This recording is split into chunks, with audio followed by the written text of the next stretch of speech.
Friends,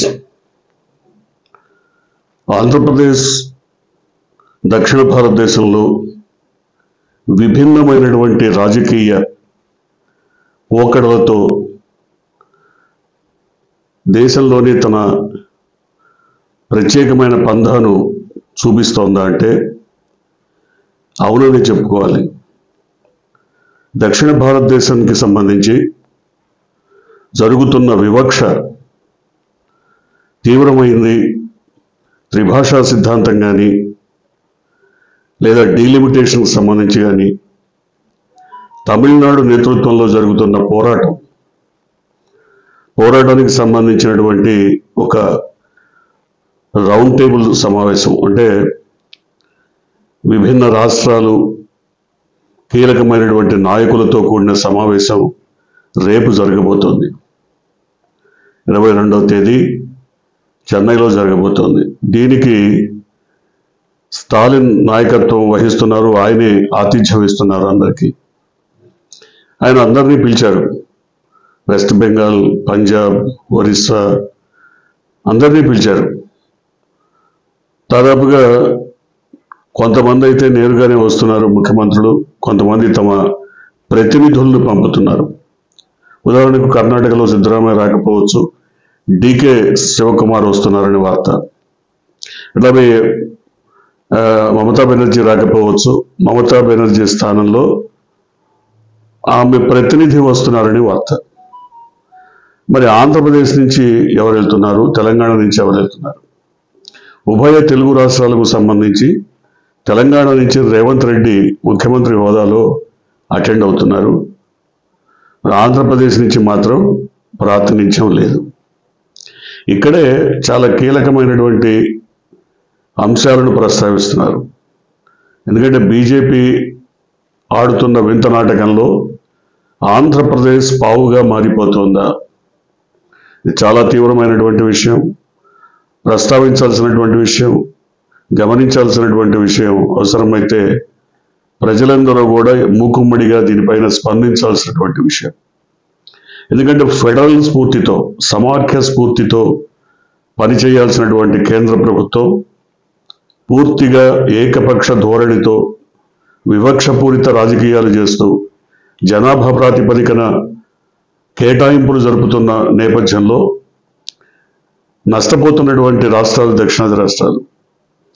కేవలం కేటాయింపుల్లోనే మాత్రమే కాకుండా రేపొద్దున డీలిమిటేషన్లో పార్లమెంటు స్థానాల విషయంలో కూడా ఘోరంగా నష్టపోయే పరిస్థితి ఏర్పడుతోంది. తద్వారా భారీగా పెరిగినటువంటి పార్లమెంటు స్థానాల కారణంగా దాదాపు 840-850 వరకు పెరుగుతాయని పార్లమెంట్ స్థానాలు ఒక అంచనా. ఈ మేరకు దాదాపుగా 500కు పైన స్థానాలు ఉత్తర భారతదేశంలోనే ఉండేటువంటి అవకాశం కనబడుతోంది. అంటే ఉత్తర భారతదేశంలో గెలుపు సాధిస్తే అధికార పీఠాన్ని అధిరోహించడం తేలిక, దక్షిణ భారతదేశాన్ని గాలికి వదిలేయచ్చు అన్నది బీజేపీ సిద్ధాంతంగా కనబడుతోంది. అక్కడ ఓట్లు వచ్చినా రాకపోయినా, ప్రజలు చచ్చినా, సమస్యలున్నా, పరిష్కారం కాకపోయినా పట్టించుకోవాల్సిన అవసరం ఉండదు. ఎందుకని ఇంతగా మాట్లాడుతున్నామంటే జరుగుతున్న పరిణామాలు, రాజకీయ విశ్లేషణలు, రాజకీయ నాయకుల అంచనాలు వీటన్నిటినీ చూసిన తర్వాత స్పందించాల్సినటువంటి అవసరం ఏర్పడింది. సమాఖ్య స్ఫూర్తికే, ఫెడరల్ స్పిరిట్కే ముప్పు వచ్చే పరిస్థితి ఏర్పడినందువల్ల ఖచ్చితంగా స్టాలిన్ ఏర్పాటు చేసినటువంటి సమావేశానికి వెళ్ళాలి. అంటే జగన్మోహన్ రెడ్డికి నేరుగా స్టాలిన్ ఒక ప్రత్యేకమైన దూత ద్వారా ఆహ్వానాన్ని అందించారు. కాబట్టి ఆయన జగన్మోహన్ రెడ్డి వెళ్ళాలి. కానీ ఆయనకున్న రాజకీయ లిమిటేషన్స్ మేరకు ఆయన వెళ్ళలేకపోయినా కనీసం ఆయన ప్రతినిధిని పంపించాల్సినటువంటి అవసరమైన ఖచ్చితంగా ఉంది. ఒకవేళ ఆయన ప్రతినిధిని పంపించకుండా, ఆయన కూడా పోకుండా మౌనం వహిస్తే ఆంధ్రప్రదేశ్కు, ప్రజానీకానికి తీరని ద్రోహం చేసినట్టుగానే భావించాలనేది పరిశీలకుల అభిప్రాయం. ఎందుకంటే అర్థమవుతుంది, ఇప్పుడు మనం 100 రూపాయలు ఏదైనా ఒక వస్తువు కొన్నప్పుడు దాంట్లో ఇంకో 20 రూపాయలు జిఎస్టీ కట్టాలి, మొత్తం 120 రూపాయలు అవుతుంది. ఆ 20 రూపాయలు నేరుగా కేంద్రానికి వెళ్ళిపోతుంది. అందులో 6 రూపాయలు 7 రూపాయలు మళ్ళీ మన రాష్ట్రానికి వస్తుంది. మిగతా 15-16 రూపాయలు దాదాపుగా మరి ఇతర రాష్ట్రాలకు, యూపీకో బీహార్కో వెళ్ళిపోతుంది. సో ఈ వివక్ష ఎందుకు అంటే జనాభా ప్రాతిపదికన పెద్ద రాష్ట్రాలు కాబట్టి అక్కడ వాళ్ళకి అవసరాలు ఉంటాయి, ఇచ్చేస్తామని. సో ఈ రకమైనటువంటి అనేకం ఉన్నాయి. అంతేకాకుండా డీలిమిటేషన్స్లో దాదాపు ఇప్పుడు ఉన్నటువంటి మొత్తం పార్లమెంటు స్థానాల్లో 24% దక్షిణాదికి ఉంది. రేపు పొద్దున అది 18కో 19కో పడిపోబోతుంది. మరి ఉత్తరాదికి చూస్తే ఉత్తరాదిన దాదాపు 34-35% ఉన్నటువంటి రాష్ట్రాల్లో అది 150% కూడా పెరిగేటువంటి అవకాశం కనబడుతుంది. So lot of variation. అందువల్ల జగన్మోహన్ రెడ్డి ఇలాంటి కీలకమైనటువంటి అంశాల విషయంలో సరైనటువంటి నిర్ణయాన్ని తీసుకోవాలి, స్పందించాల్సిన అవసరం ఎంతైనా ఉంది. ఎట్లాగో రాష్ట్ర ప్రభుత్వం స్పందించదు. రాష్ట్ర ప్రభుత్వం ఈ అంశం మీదే కాదు, కీలకమైనటువంటి అనేక అంశాలపైన స్పందన లేకపోగా ఏదో సాంస్కృతిక కార్యక్రమాలు, హాస్య భరిత ప్రోగ్రామ్స్లో వెకిల నవ్వులతో, వెటకారంతో కాలక్షేపం చేస్తున్నటువంటి పరిస్థితి. ప్రభుత్వ అధినేతలు ప్రజల సమస్యలపైన ఏ విధంగా స్పందిస్తున్నారు? అందరికీ దాదాపుగా అంటే రాష్ట్రమంతా తెలియకపోయినా రాయలసీమ ప్రాంతాల్లో కరువు పరిస్థితులు ఇప్పటికే మొదలయ్యాయి. అనేక ప్రాంతాల్లో వర్షాలు లేవు. చాలా తీవ్రమైనటువంటి కరువుని ఎదుర్కోవాల్సిన పరిస్థితులు కనపడుతున్నాయి. ఓ పక్క మిర్చికి కానీ, కందికి కానీ, తదితర పంటలకి మద్దతు ధర లేదు. ఘోరంగా నష్టపోతున్నారు. అది ఏడాదిన్నర క్రితం 2700 పలికినటువంటి క్వింటాల్ మిర్చి ధర ఇప్పుడు 1300 పలుకుతుంది. సగానికి సగం పడిపోయింది. ఏ విధంగా ఏం చేస్తున్నది రాష్ట్ర ప్రభుత్వం? అదొక్కటే కాదు, వైజాగ్ స్టీల్ ప్లాంట్ని మేము కాపాడాం, మేమే ఉద్ధరించాం, ఏదో ఫండ్ తీసుకొచ్చాం దానికి అన్నారు. ఇవాళ పాడి త్రినాథరావు అని ఒక మాజీ ఎంప్లాయ్, స్టీల్ ప్లాంట్ ఎంప్లాయ్, కేంద్ర ప్రభుత్వానికి లేఖ రాస్తే వాళ్ళు తప్పకుండా మేము డిజిన్వెస్ట్మెంట్ చేస్తాం, దాంట్లో ఎటువంటి మార్పు లేదు మా నిర్ణయంలో, వీఆర్ గోయింగ్ టు డిజిన్వెస్ట్మెంట్ అని చెప్పారు. వాళ్ళు మేము కట్టుబడి ఉన్నామని చెప్తున్నారు.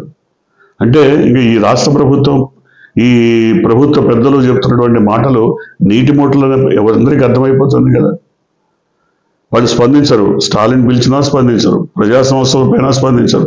వాళ్ళు ఎంతసేపటికి వెకిలి నవ్వులు, వెటకారంతో మాజీ ముఖ్యమంత్రిని మరి ఏదో విధంగా డీగ్రేడ్ చేయటానికి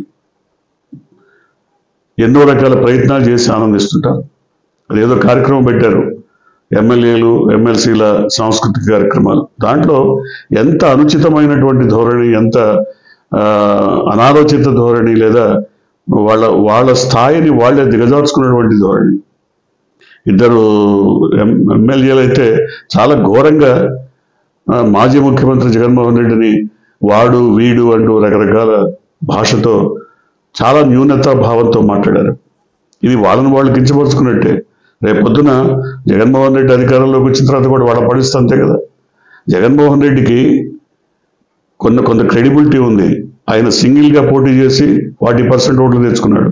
ముగ్గురు కలిసి పోటీ చేస్తే తప్ప మీకు ఇవాళ పదవి దక్కలేదు. ఏ ఒక్కరైనా దీన్ని గుర్తిస్తున్నారా? 11 అన్నారు, కరెక్టే.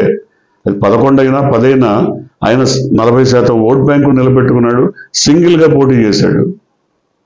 మీరు సింగిల్గా పోటీ చేస్తే 2019లో ఏమైందో మీకు తెలుసు కదా. ఒక పార్టీ అధినేత అయితే పోటీ చేసిన 2 చోట్ల ఓడిపోయాడు. మరో 40 ఏళ్ళ చరిత్ర ఉన్న పార్టీ అయితే 23 స్థానాలకు పరిమితం అయిపోయింది. సింగిల్గా పోటీ చేస్తే అదే గతి. బీజేపీకి అయితే అసలు ఆచూకే లేదు. అయినా సరే ఒక బీజేపీ ఎమ్మెల్యే, మరో జనసేన పార్టీ ఎమ్మెల్యే ఇద్దరూ కలిసి చేసినటువంటి స్కిట్లో జగన్మోహన్ రెడ్డి విషయంలో ఎందుకంత గేలి చేయటం, ఎందుకంత వెటకారం, వ్యంగ్యం అవసరం లేదు కదా. వీళ్ళు మొదటి నుంచి కూడా రాజకీయం అంటే కేవలం జగన్మోహన్ రెడ్డిని తిట్టిపోయటం అనే ఒకే ఒక్క ఏకసూత్ర కార్యక్రమం అనుకుంటున్నారు. రాజకీయాలంటే కేవలం జగన్మోహన్ రెడ్డిని తిట్టిపోయటం, విమర్శించటం, వ్యంగ్యం వెటకారంతో గేలి చేయటం, ఇదే మాత్రమే రాజకీయం అనుకుంటున్నారు. ప్రజా సమస్యలు పట్టవు, లేదా అసలు రాష్ట్రానికి సంబంధించినటువంటి అంశాలపైన తమ నిర్ణయాలు ప్రకటించరు. కేంద్రంతో పోరాడే అవకాశమే లేదు. మీకు ప్రత్యేక హోదా గురించి కేంద్ర ప్రభుత్వం పోరాడుతున్నారా? ఏది ఇంతవరకు అసలు ఆ ఊసే లేదు కదా. పోలవరం ఏదో ప్యాకేజ్ తెచ్చామన్నారు. జగన్మోహన్ రెడ్డి ఏదైతే ప్రపోజల్స్ పెట్టాడో వాటికి సంబంధించి ఇప్పుడు నిధులు విడుదలయ్యాయి, మా క్రెడిటే అన్నారు. ఓకే, మీ క్రెడిటే. మిగతా దాని పరిస్థితి ఏంటి?